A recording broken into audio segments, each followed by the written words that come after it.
think we need to differentiate between net zero for the portfolio and net zero in the real economy. Right? I think far too often people are too fixated with achieving net zero for the portfolio. They're too fixated the optics of looking good, but they forget the substance that's required in order for us to be able to make progress towards that 1.5 degree goal, right? So real world decarbonization is what we need. Now, kind of bringing it back to, what does it mean when we talk about transition investing, right? I think the definitions are not so cut and dried, right?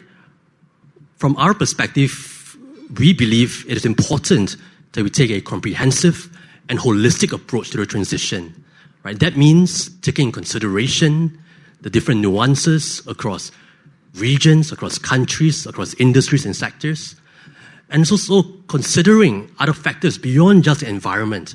I think in the earlier panel, a very astute comment was made, right? That insofar as we optimize for the environmental objective, let us not forget some of the other sustainability objectives, such as the social well-being of local communities as well. So how do we balance all these competing priorities, right?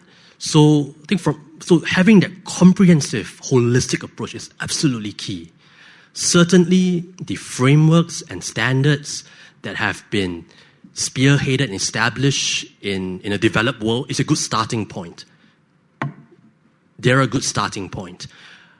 But when it comes to applying them in the developing markets, applying them in the Asian region, where economic development are at different phases compared to the developed world, right? Where the average age of some of the fossil fuel-driven power plants are different. For example, in Germany, the average age of a power plant is, call it 30 to 35 years. In Indonesia, it's 13 years, right? So that's one difference. Second difference also is the fiscal space of governments in the different regions as well, right? Developed economies have achieved a certain level of prosperity that gives them that fiscal room, right, to be more aggressive in their decarbonization.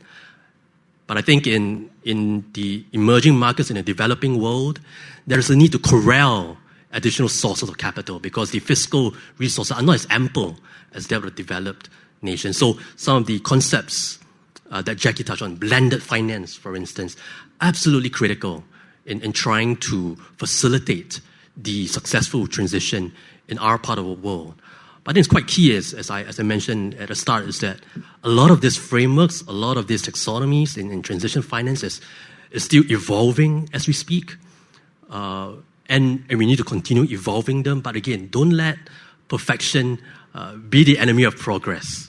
Right? I think it's important that we at least have the direction of change to be positively moving towards that 1.5 degree ideal outcome.